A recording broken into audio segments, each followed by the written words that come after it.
Selamat datang di Umbarga Channel bersama saya Warga. Kali ini saya akan membacakan sebuah buku yang judulnya Dunia Sophie. Ya, buku ini adalah buku filsafat yang ditulis oleh Justin Gardner. Yang menarik dalam buku ini adalah disajikan dalam bentuk novel. Kita tahu bersama bahwa membaca buku filsafat itu bisa dibilang rumit, abstrak, dan susah untuk dicerna. Tapi lewat buku ini, karena dia dalam bentuk novel, maka mempengaruhi mood kita atau suasana hati kita untuk terus menikmati uh, dalam membacanya. Jadi lewat buku ini, buku filsafat ini, kita bisa memahami apa itu filsafat. Ya, bagi teman-teman yang masih awam, mungkin dengan filsafat, ya bisa beli buku ini yang judulnya Dunia Sophie, lalu kemudian membacanya. Dalam buku ini dibahas keseluruhan tentang apa itu filsafat, termasuk ya pertanyaan-pertanyaan mendasar seperti pertanyaan filosofis, dari mana datangnya dunia ini, atau asal mula alam semesta, dan segala hal yang berkaitan dengan filsafat dibahas dalam buku ini dengan gaya yang menarik dan lugas. Ya. Jadi pada saat ini saya akan membacakan buku ini. Ya, silakan teman-teman nikmati, dengarkan dengan pemahaman kita masing-masing. Namun sebelum kita lanjut, mohon bantuannya teman-teman untuk subscribe, like, komen, dan share. Terima kasih. Ya, kita akan masuk pada bagian pertama, yaitu Taman Firdaus. Pada suatu titik, sesuatu pasti berasal dari ketiadaan. Sophie Amundsen sedang dalam perjalanan pulang dari sekolah. Dia telah menempuh paruh pertama perjalanannya bersama Joanna. Mereka membicarakan robot. Joanna beranggapan otak manusia itu seperti komputer yang sangat canggih. Sophie tidak terlalu sepakat. Tentunya manusia bukan sekadar sepotong perangkat keras. Ketika sampai di depan pasar swalayan, mereka berpisah. Sophie tinggal di daerah pinggiran kota dan jaraknya dari sekolah hampir 2 kali lebih jauh dari rumah Joanna. Tidak ada rumah lain di sebelahnya. Jadi rumah tersebut seakan-akan berada di ujung dunia. Di dekat situ ada hutan. Dia berbelok menuju Clover Close. Di ujung jalan ada tikungan tajam yang dikenal sebagai Captain's Bend. Orang-orang jarang melewati jalan itu, kecuali pada akhir pekan. Saat ini awal bulan Mei. Di beberapa kebun, pohon-pohon buah dikelilingi dengan bertandan-tandan dafodil. Pohon birkin telah diselimuti daun berwarna hijau pucat. Sungguh luar biasa betapa semuanya bersemi pada musim ini.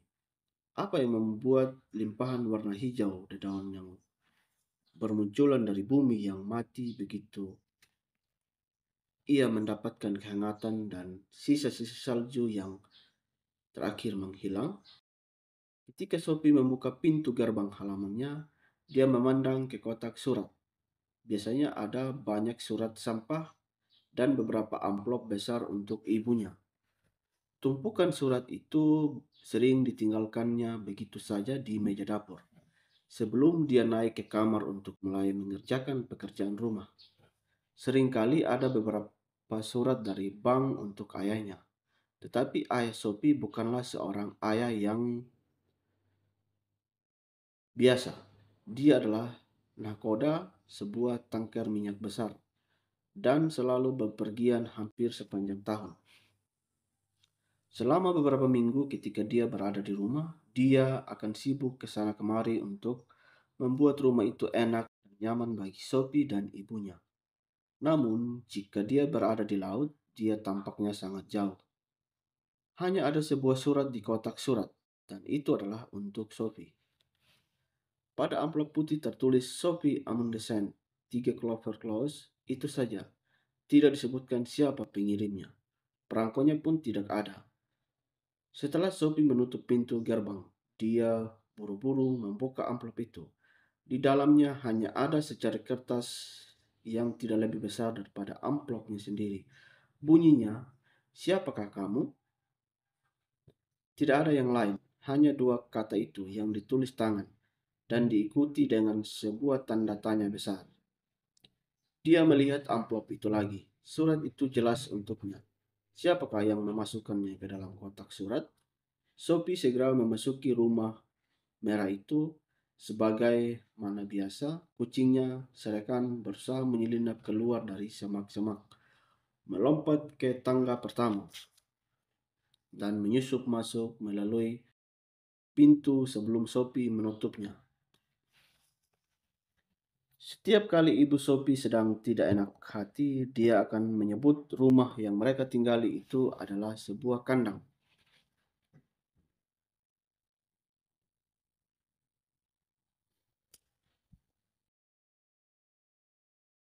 Sophie memang suka memelihara binatang. Pertama-tama dia punya 3 ekor ikan mas, goldtop, red riding hood, dan blackjack. Selanjutnya dia mendapatkan 2 ekor burung parkit yang dinamakannya Smith dan Small. Lalu Govinda si kura-kura darat, dan akhirnya si kucing pirang, Serekan.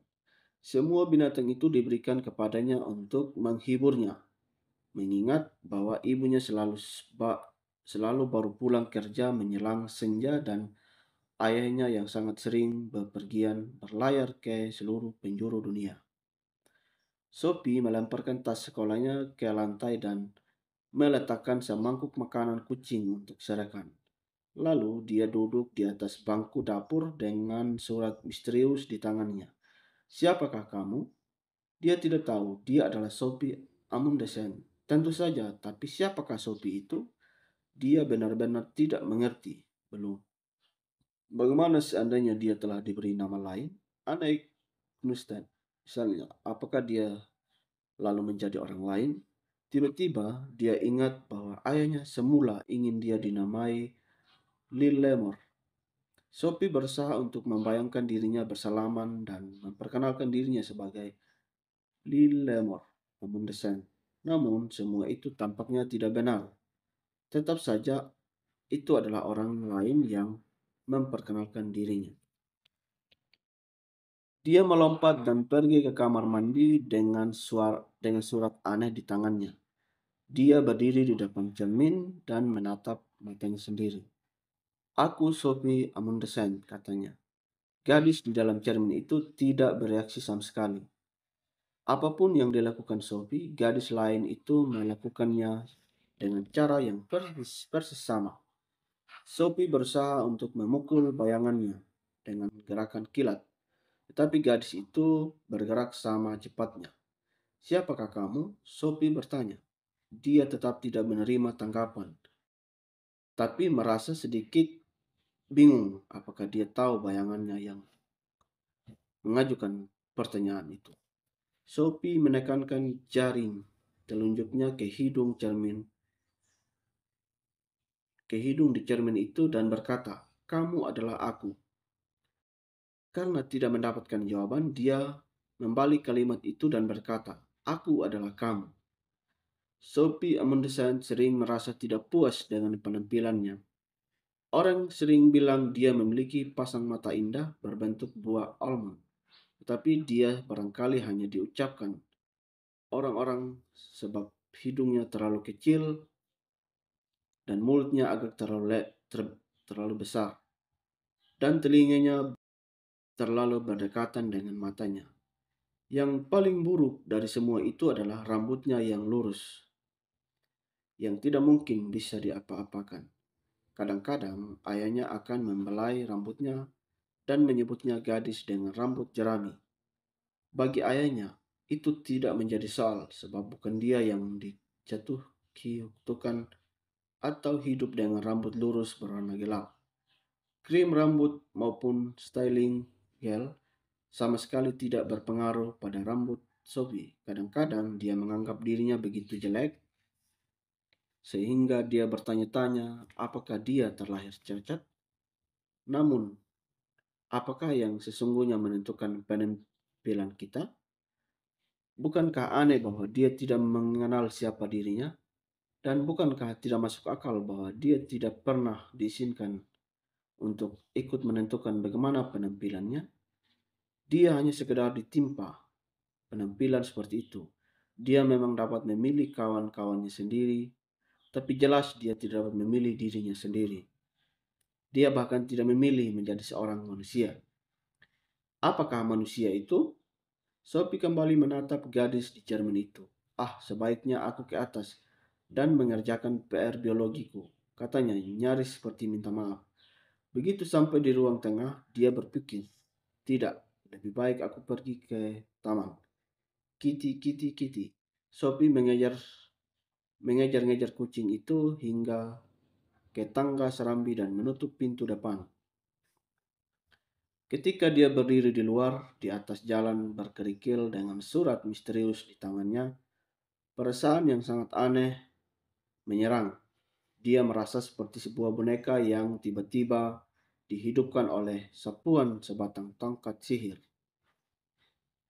Bukankah ajaib bisa berada di dunia saat ini, berkelana ke sana kemari dalam suatu petualangan yang mencengangkan?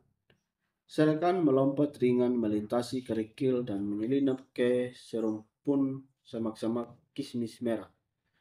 Seekor kucing hidup yang penuh energi dari kumis putihnya hingga ekornya yang bergerak-gerak di ujung badannya yang licin. Ia juga berada di sini di taman ini, namun hampir tidak menyadarinya dengan cara seperti Sophie memikirkannya. Ketika Sophie mulai memikirkan hidup, dia menyadari tidak bahwa dia tidak akan hidup selamanya. Aku berada di dunia sekarang, pikirnya. Tapi suatu hari aku akan pergi. Adakah kehidupan sesudah kematian? Ini adalah pertanyaan lain yang sama sekali tidak pernah dipikirkan oleh si kucing. Belum lama nenek Sophie meninggal. Selama lebih dari 6 bulan, Sophie merindukannya dari hari ke hari. Sungguh tidak adil bahwa kehidupan harus berakhir. Sophie berdiri di atas jalan berkerikil, berpikir. Dia berusaha untuk berpikir ekstra keras mengenai hidup agar dia dapat melupakan bahwa dia tidak akan hidup selamanya. Tapi itu mustahil. Begitu dia berkonsentrasi pada kehidupannya sekarang, pikiran tentang kematian pun memasuki benaknya. Hal yang sama terjadi sebaliknya. Hanya dengan membangkitkan perasaan mendalam bahwa suatu hari orang pasti mati, maka dia dapat menghargai betapa senangnya dia bisa hidup. Ini seperti dua sisi mata uang yang berulang aling di balik-baliknya.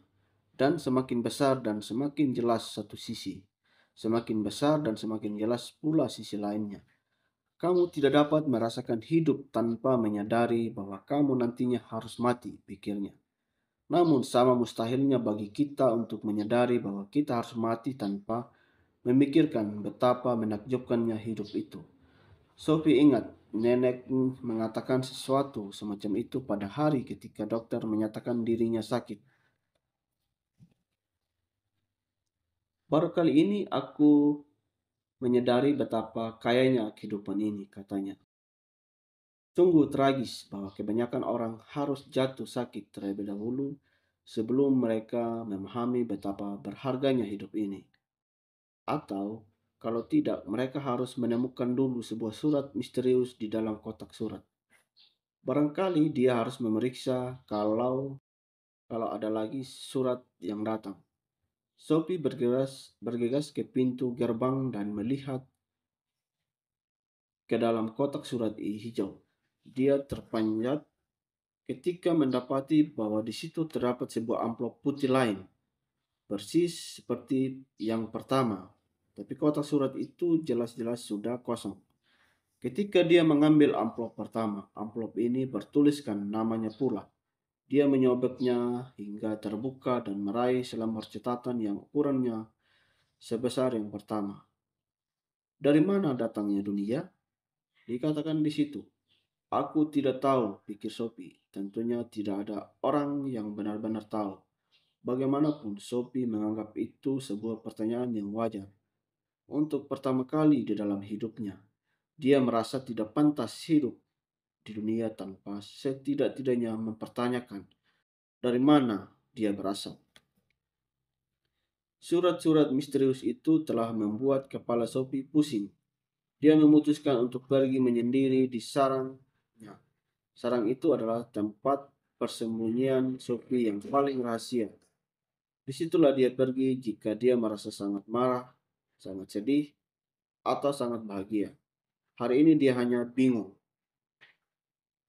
Rumah merah itu dikelilingi oleh sebuah taman luas dengan banyak petak bunga, semak-semak, pohon berbagai jenis buah, halaman berumput dengan sebuah peluncur dan paviliun kecil yang dibangun kakek ketika nenek kehilangan anak pertama mereka beberapa minggu setelah anak tersebut dilahirkan.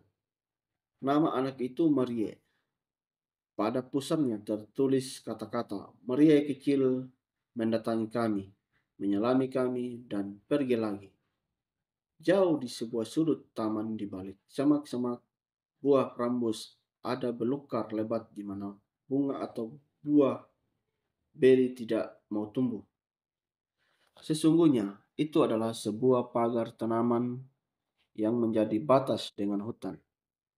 Tapi karena tidak ada orang yang memangkasnya selama 20 tahun terakhir ini, ia berubah menjadi semak yang kacau dan tak tertembus.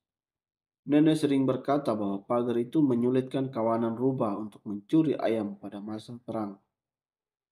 Ketika ayam-ayam itu dilepas leluasa di dalam taman. Bagi semua orang kecuali Sophie, pagar tanaman kuno itu sama tak bergunanya dengan kandang kelinci di ujung lain taman itu. Namun, itu hanya karena mereka belum menemukan rahasia Sophie. Sophie telah menemukan lubang kecil di pagar itu sejak dia bisa mengingat ketika merayap ke sana. Dia memasuki sebuah rongga di antara samak-samak. Rongga itu seperti sebuah rumah mungil. Dia tahu tak seorang pun dapat menemukannya di sana. Dengan menggenggam kedua amplop di tangan, Sophie berlari melintasi taman, merangkak dengan kedua kakinya dan tangannya, serta membuka jalan menembus pagar tanaman itu. Sarang itu tingginya hampir sama dengan tinggi tubuh saat berdiri tegak. Tapi hari ini dia duduk di atas serumpun akar yang bertonjolan.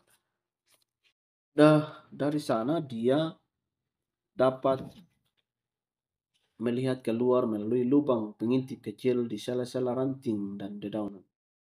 Meski tak satu lubang pun yang lebih besar dari sebuah koin kecil, dia dapat menyapukan pandangannya ke seluruh taman. Ketika masih kecil, dia suka berpikir sungguh menyenangkan memerhatikan ibu dan ayahnya mencari-carinya di pepohonan di situ. Sophie selalu menganggap taman itu sudah merupakan dunia tersendiri. Setiap kali mendengar tentang Taman Firdaus yang diciptakan oleh Bible Bible atau Alkitab, dia seperti diingatkan untuk duduk di sini di dalam sarangnya, mengawasi surga kecilnya sendiri. Dari mana datangnya dunia? Dia tidak mempunyai gagasan sekalipun, sekilas pun. Sophie tahu bahwa dunia itu hanyalah sebuah planet kecil di angkasa. Namun dari mana asal angkasanya? Mungkin saja angkasa itu selalu ada, karena itu dia tidak perlu mencari tahu dari mana ia berasal. Tapi mungkinkah sesuatu itu selalu ada? Jauh di lubuk hatinya, dia memprotes gagasan tersebut. Tentunya segala sesuatu yang ada itu ada permulaannya. Jadi angkasa pasti telah diciptakan dari sesuatu yang lain. Akan tetapi jika angkasa berasal dari sesuatu yang lain itu juga pasti berasal dari sesuatu yang lain pula. Sophie merasa dia hanya menyeret-nyeret permasalahan. Pada suatu titik, sesuatu pasti berasal dari ketiadaan. Namun apakah itu mungkin? Bukankah itu sama mustahilnya dengan gagasan bahwa dunia selalu ada? Mereka telah belajar di sekolah bahwa Tuhan menciptakan dunia. Sophie berusaha untuk menghibur dirinya dengan pemikiran bahwa ini barangkali pemecahan terbaik untuk seluruh masalah itu. Tapi dia lalu mulai berpikir lagi. Dia dapat menerima bahwa Tuhan telah menciptakan angkasa. Tetapi bagaimana dengan Tuhan sendiri? Apakah dia menciptakan dirinya sendiri dari ketiadaan? Lagi-lagi ada sesuatu jauh di lubuk hatinya yang memprotes. Meskipun Tuhan dapat menciptakan segala macam benda, tidak mungkin dia dapat menciptakan dirinya sendiri sebelum dia mempunyai diri. Maka hanya tinggal satu kemungkinan. Tuhan selalu ada, tapi dia telah menolak kemungkinan itu. Segala sesuatu yang ada harus ada permulaannya. Oh, persetan. Dia membuka kedua amplop itu lagi. Siapakah kamu? Dari mana datangnya dunia? Pertanyaan-pertanyaan yang sungguh menjengkelkan. Dan ngomong-ngomong, dari mana datangnya surat-surat itu juga sama misteriusnya, nyaris. Siapa yang telah menyentakkan Sophie keluar dari keberadaannya sehari-hari dan dengan tiba-tiba membawanya berhadapan dengan teka-teki besar tentang alam raya? Untuk ketiga kalinya, Sophie memeriksa kotak surat. Pak Pos baru saja mengantarkan kiriman hari itu. Sophie mengaduk setumpukan surat sampah, terbitan berkala dan dua surat untuk ibunya. Juga ada sebuah kartu pos bergambar pantai tropis. Dia membalikkan kartu itu, di situ tertempel sebuah perangko Norwegia dan diberi cap pos, Batalion PBB. Mungkinkah itu dari ayahnya? Tetapi bukankah dia berada di suatu tempat yang sama sekali lain? Itu juga bukan tulisan tangannya. Sophie merasakan detak jantungnya sedikit bertambah cepat ketika dia melihat kepada siapa kartu pos itu dialamatkan. Hilde Moller Knott dengan atas nama Sophie Amundsen, 3 Clover Close. Sisa alamat itu benar adanya.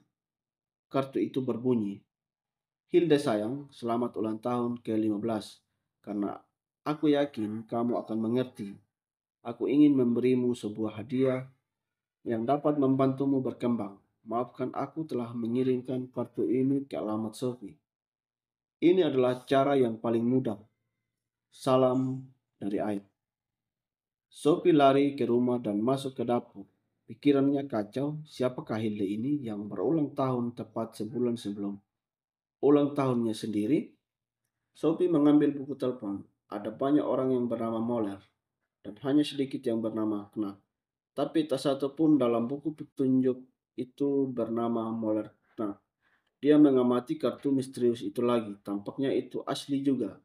Di situ terdapat perangko dan cap pos. Mengapa seorang ayah mengirimkan sebuah kartu ulang tahun ke alamat Sophie, sedangkan sudah jelas sekali bahwa kartu tersebut ditujukan ke tempat lain? Ayah macam apa yang mau memperdaya putrinya sendiri lewat sebuah kartu ulang tahun yang dengan sengaja dikirimkan ke sembarang alamat? Bagaimana mungkin itu merupakan jalan termudah? Dan selain itu, bagaimana dia dapat melacak si Hilde ini? Kini Sophie punya tambahan masalah yang mengganggu. Dia berusaha untuk meluruskan pikirannya. Siang ini dalam waktu hanya 2 jam, dia telah dihadapkan dengan 3 masalah. Masalah pertama adalah siapa yang telah meletakkan amplop putih di kotak suratnya.